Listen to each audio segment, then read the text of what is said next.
Donald Trump, America's wealthiest hemorrhoid. Because the world is laughing at us, folks. The whole world is laughing at us.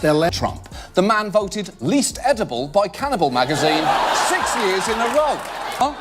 It is insane that Trump, this guy, thought he would end the laughter. It's like a flamingo in boxer shorts named Phineas J. Rocket Dump ran for president under the slogan, "Time to get..." Did you see Trump's face turn redder than a stop sign when John Oliver called him America's wealthiest hemorrhoid on national TV?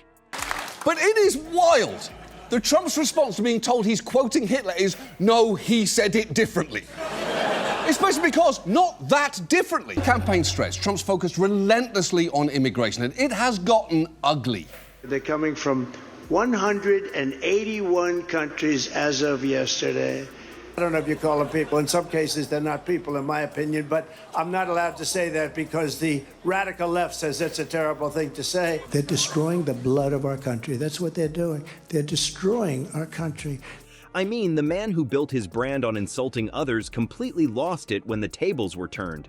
But what happened behind closed doors with Melania was even wilder. Reports say she went absolutely ballistic when Donald couldn't stop ranting about Oliver's takedown for days. Turns out the former First Lady has a breaking point too, and we've got the inside scoop. Donald Trump, Rome burning in man form, the imploding star that is Donald Trump, the owner of what you might describe as resting rich face. As soon as I take the oath of office, we will begin the largest deportation operation in the history of our country. Just a bit more coherent, I guess what I'm saying is, when it comes to rhetoric, Trump is no Hitler, but let him cook. But it is more than just talk about immigrants. Trump's also made a very specific promise. Before we move on, I'd like to ask you a small favor.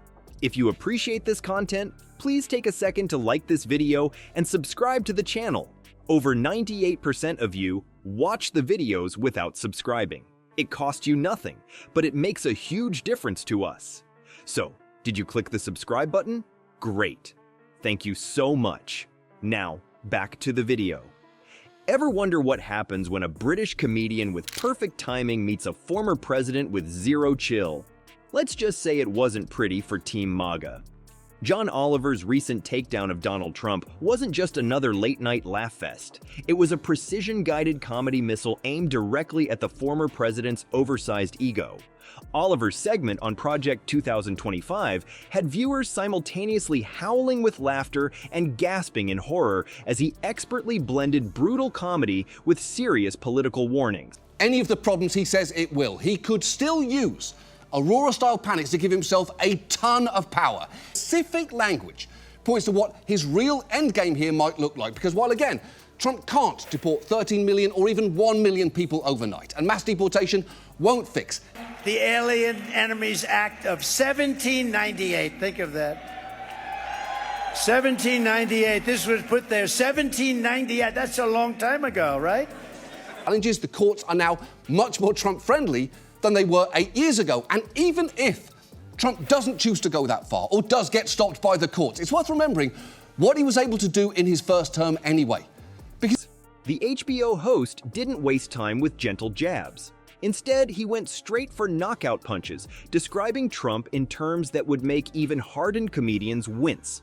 Calling the former president Rome burning in man form and America's walking, talking brush fire wasn't just funny. It painted a vivid picture of the chaos Trump represents. But what made Oliver's takedown so effective wasn't just the creative insults. It was how he used Trump's own words to expose the absurdity of his claims. Like that priceless moment when Oliver played clips showing Trump's magical unemployment math, where numbers somehow jumped from 4.9% to a possible 42% in the same breath. This wasn't just comedy. It was showing America exactly how Trump's mind works, or doesn't work, depending on your perspective. The segment brilliantly highlighted Trump's bizarre approach to presidential decision-making. Instead of relying on intelligence briefings like a normal president, Oliver pointed out that Trump treats Fox News like a magic 8-ball, essentially basing major policy decisions on whatever happens to be on cable news that morning. It's like having a president who consults a fortune cookie before making nuclear policy decisions. What really seemed to cut deep was how Oliver targeted Trump's fragile ego. Everyone knows Trump can't handle criticism, but Oliver turned this vulnerability into comedy gold. He didn't waste time on tired jokes about Trump's appearance. Instead, he went after something Trump cares about much more: his image as a respected world leader. Oliver repeatedly emphasized how the world continues to laugh at America because of Trump, despite his campaign promise to end that international mockery.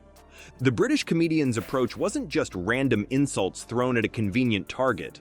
There was something methodical about how he dismantled Trump's self-image piece by piece.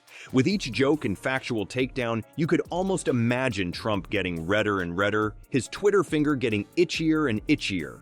But beneath all the jokes was something deadly serious.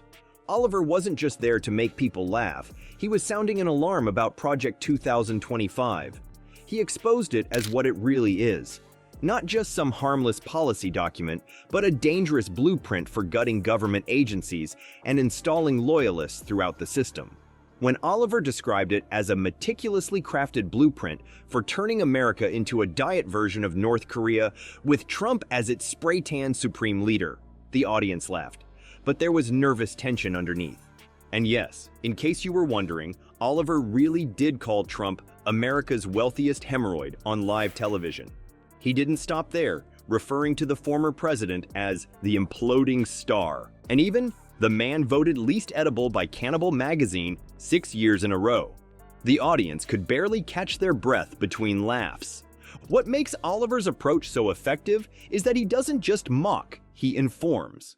While viewers were busy laughing at his characterization of Trump as an orange disaster in human form, they were also learning about the serious implications of Project 2025. Oliver painted a disturbing picture of what Trump's return to power might look like, a scheme to systematically dismantle democratic institutions and replace them with loyal followers. The beauty of Oliver's takedown is that he uses humor as a vehicle for truth. By making us laugh at the absurdity of Trump contradicting himself about unemployment numbers or making policy decisions based on cable news, he's actually highlighting something deeply concerning about Trump's fitness for office. And here's the punchline to the whole Trump-Oliver saga. When the British funny man's jokes landed too close to home, what did our tough guy former president do? Threaten to sue. That's right. The man who prides himself on his thick skin and nobody messes with me attitude completely melted down over some comedy bits. Every time Trump gets triggered and fires off angry responses, he only amplifies the original criticism. It's like watching someone step on a rake and then blaming the rake for hitting them in the face. And that's the secret formula that comedians have discovered. The more calculated their comedy, the more unhinged the reaction. Trump's Twitter tantrums just prove Oliver's point better than any punchline ever could. So next time you need a good laugh, just remember, the best comedy writes itself when the subject can't take a joke. Like and subscribe for more political meltdowns that CNN won't show you.